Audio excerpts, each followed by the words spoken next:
Hello everyone, welcome back to my YouTube channel. And आज हम देखने वाले हैं वाइगोत्स्की सोशियो कल्चरल थ्योरी, जिसे हिंदी में कहा जाता है सामाजिक सांस्कृतिक सिद्धांत। और ये जो सिद्धांत है ये अधिगम का सिद्धांत है या लर्निंग का सिद्धांत है। जिस तरीके से आपने जीन पियाजे का पढ़ा था वो कॉग्निटिव डेवलपमेंट की थ्योरी हमने पढ़ी थी, तो इसी तरह से इन्होंने कॉग्निटिव डेवलपमेंट में सोशियो कल्चरल थ्योरी दी थी, जिसे सांस्कृतिक थ्योरी भी कहा जाता है या हम कह सकते हैं सामाजिक विकास का सिद्धांत भी कहा जाता है इसको हिंदी में। तो आप इसको कंफ्यूज मत होना, इसको अलग अलग नाम से भी जाना जाता है। इस थ्योरी में इन्होंने डेवलपमेंट की बात की थी कि डेवलपमेंट कैसे होता है, और इन्होंने इस थ्योरी को सामाजिक नाम इसलिए दिया क्योंकि उनका मानना था कि समाज का ज़्यादा प्रभाव होता है, या कह सकते हैं सोशल इंटरेक्शन पे ज़्यादा फोकस किया कि विकास में पहले आपका सामाजिक विकास जो है आपका विकास आपके समाज से होता है। इसकी बात कही थी इन्होंने। जो वाइगोत्स्की थे ये एक रसियन कह सकते हैं एक रसियन साइकोलॉजिस्ट थे। क्या थे? रूस के मनोवैज्ञानिक थे, और इन्होंने ये थ्योरी दी थी। और इनकी डेथ बहुत जल्दी हो गई थी, जब ये 37 ईयर्स ओल्ड थे तब इनकी डेथ हो गई थी।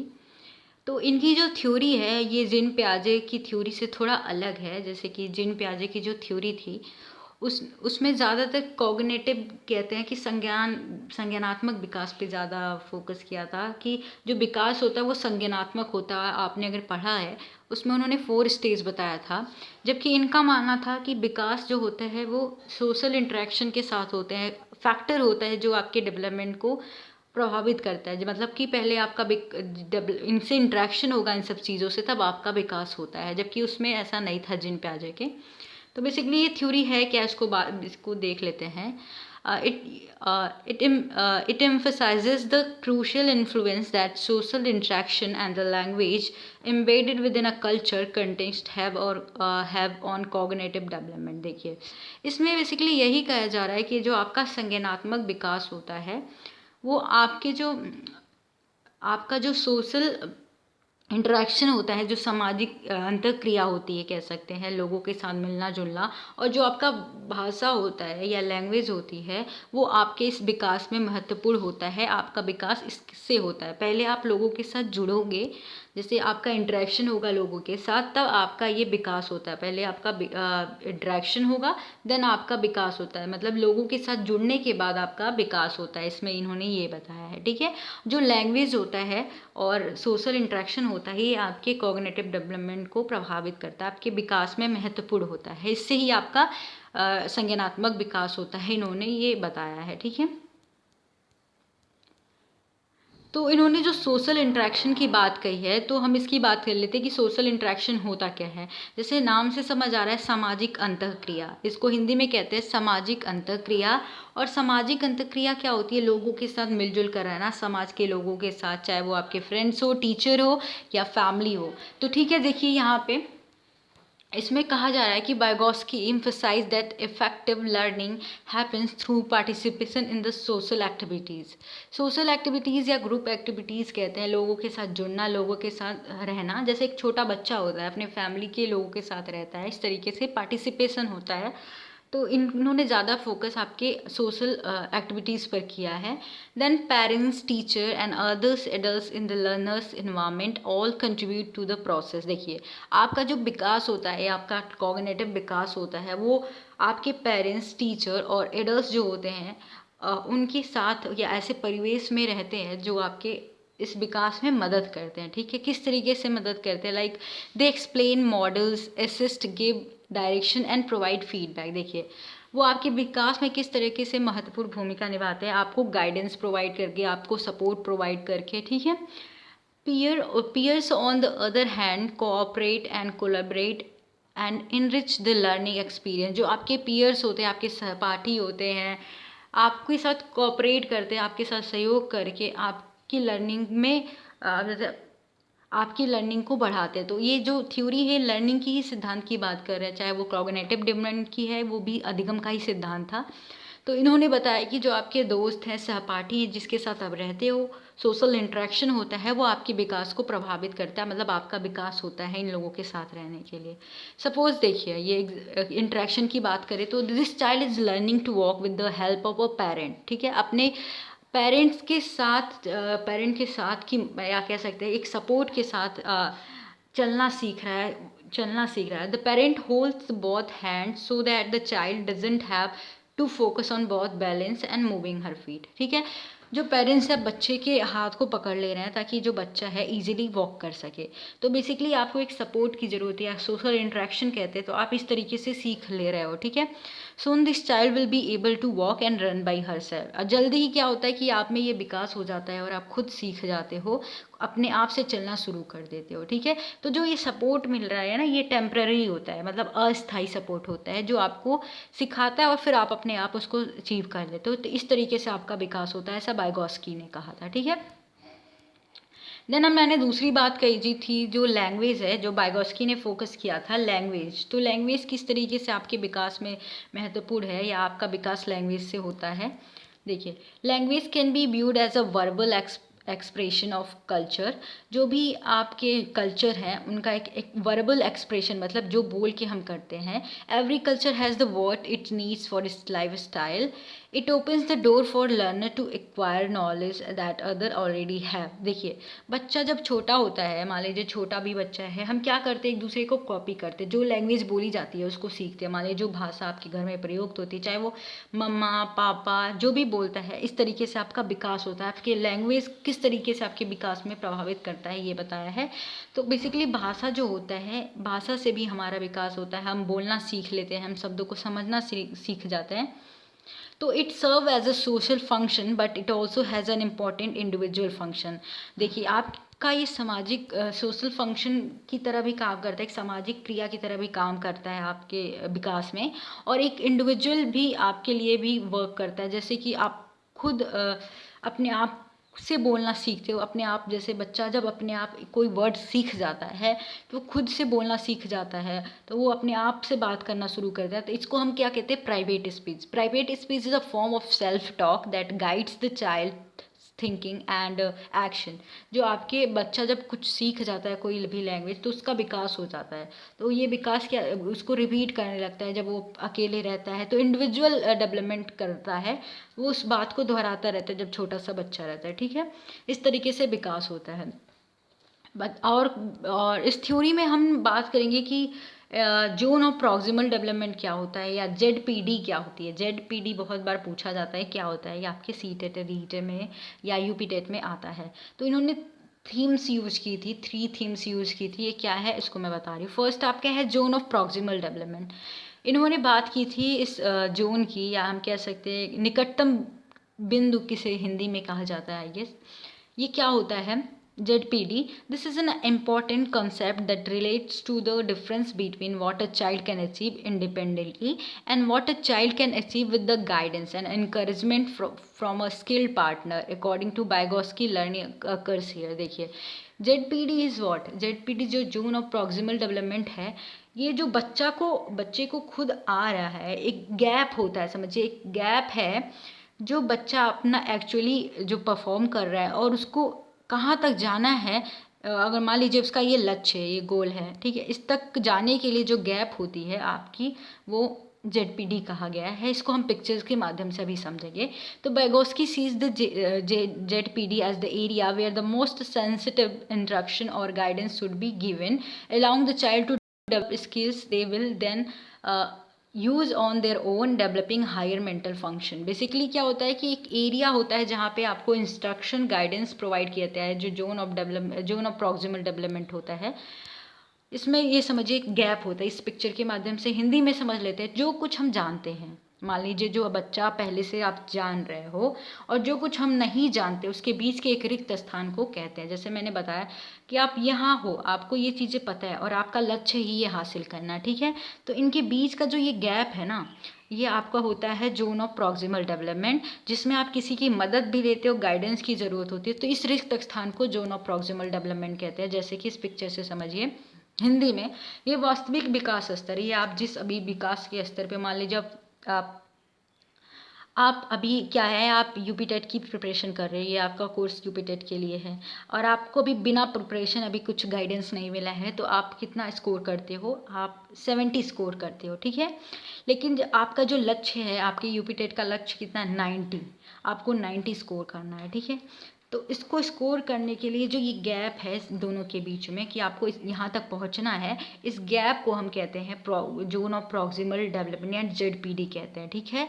आपको इससे समझ आ गया कि ये गैप जो है, यहाँ तक आप यहाँ पे हो, आपका स्तर, और आपको यहाँ तक पहुँचना है, इस गैप को हम कहते हैं जेडपीडी, ठीक है।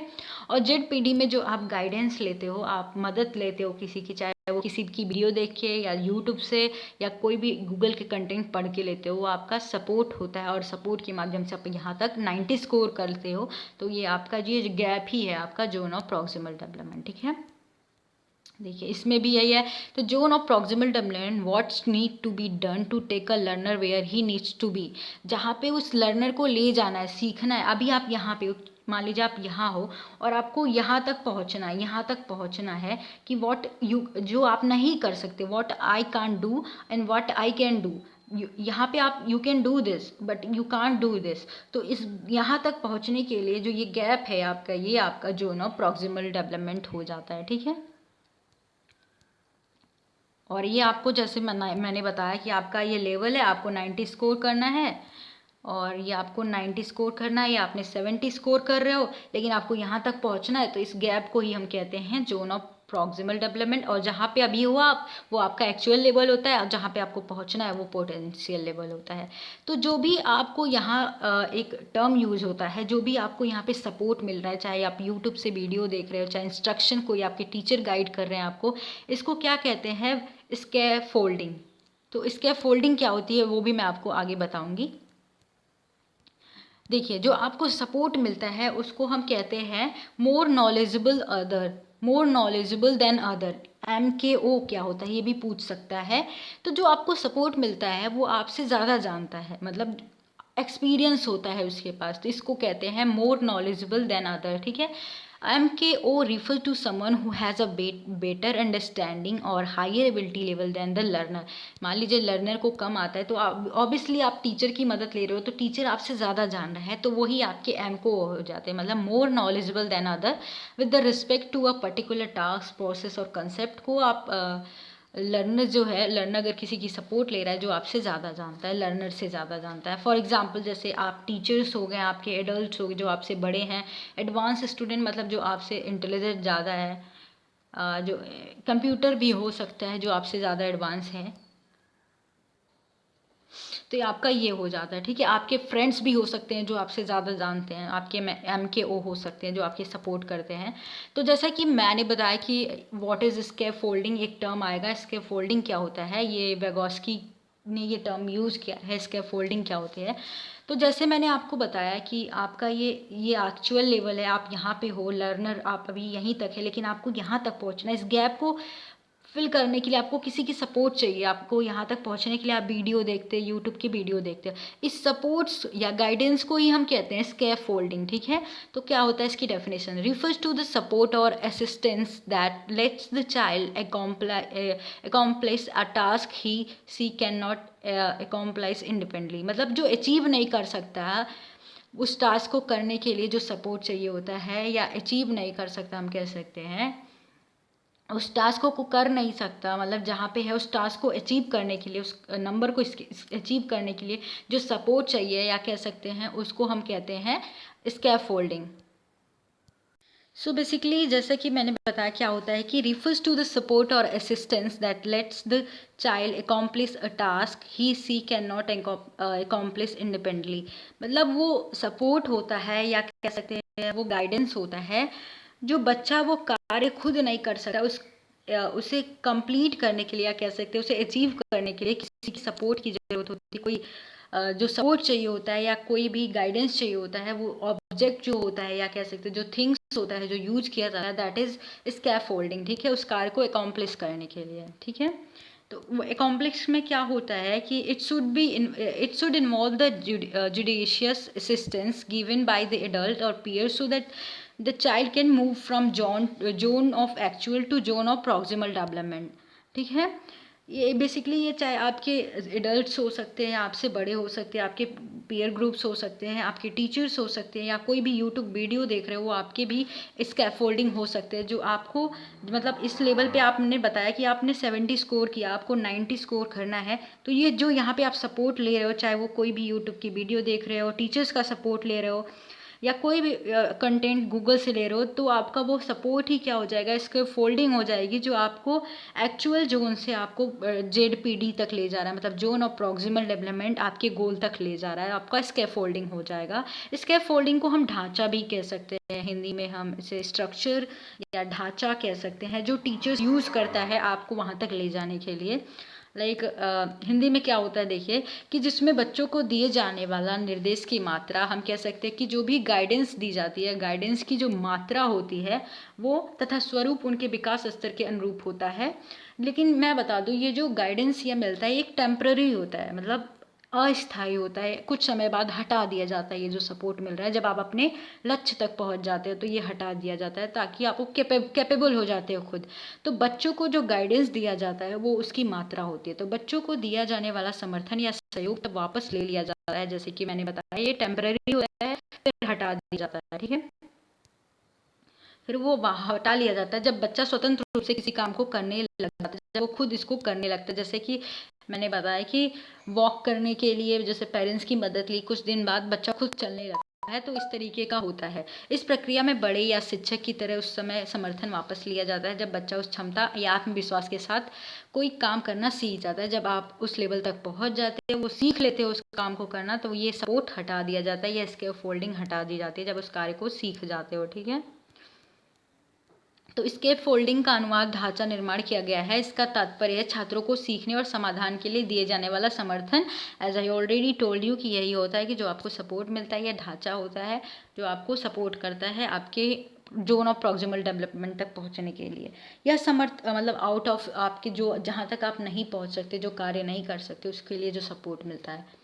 यह समर्थन संकेतों के रूप में भी हो सकता है, याद दिलाने वाले उपायों, शाबाशी, समस्या को छोटे टुकड़ों बांटना, या कुछ ऐसा करने जिससे को बच्चे को अपने आप स्वतंत्र रूप से सीखने का मौका मिल सके। इन विभिन्न रूपों में हो सकती है, जैसे कि आपको गाइडेंस दिया जा सकता है, निर्देश दिया जा सकता है, आपकी मदद की जा सकती है, आपकी हेल्प की जाती है, आपको सपोर्ट की जाती है। वो किसी रूप में हो सकती है, चाहे आप यूट्यूब से वीडियो देख के अभी पढ़ रहे हो, वो भी आपका एक स्कैफोल्डिंग हो जाएगा, ठीक है। तो स्कैफोल्डिंग मतलब इसमें यही बताया गया है कि बच्चा, इस थ्योरी का मेन मोटिव यही है कि अगर कोई सीख रहा है तो उसमें जो आपका सोशल इंटरेक्शन है, स्कैफोल्डिंग है, ये आपकी मदद करती है, तब आपका विकास होता है। इसमें इन्होंने यही बात किया है। मान लीजिए एग्जाम्पल समझिए कि एक बच्चा है, एक छोटा बच्चा है, एक कमरे में बंद कर दिया गया इसको, ये पहला बच्चा। एक दूसरा बच्चा है जिसको वो भी उसको चलना नहीं आ रहा है, खड़ा होना भी नहीं आ रहा है, ठीक है।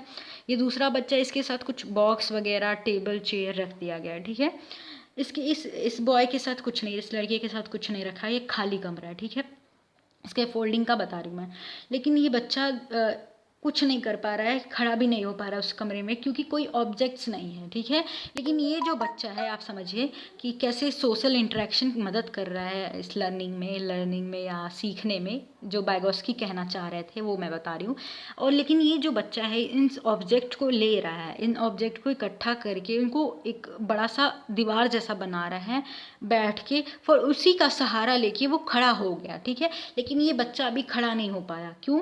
बिकॉज ऑफ कोई सपोर्ट नहीं है, कोई सोशल इंटरेक्शन नहीं है, तो जो आपकी लर्निंग में मदद नहीं कर रही है। तो बैगोस्की यही कह रहे थे कि ऐसे कॉग्निटिव विकास नहीं होता, इसमें आपका मदद चाहिए होता है, इंटरेक्शन चाहिए होता है, तब बच्चा वो सीखेगा। तो विकास में आपको देखिए स्कैफोल्डिंग की ज़रूरत हुई थी।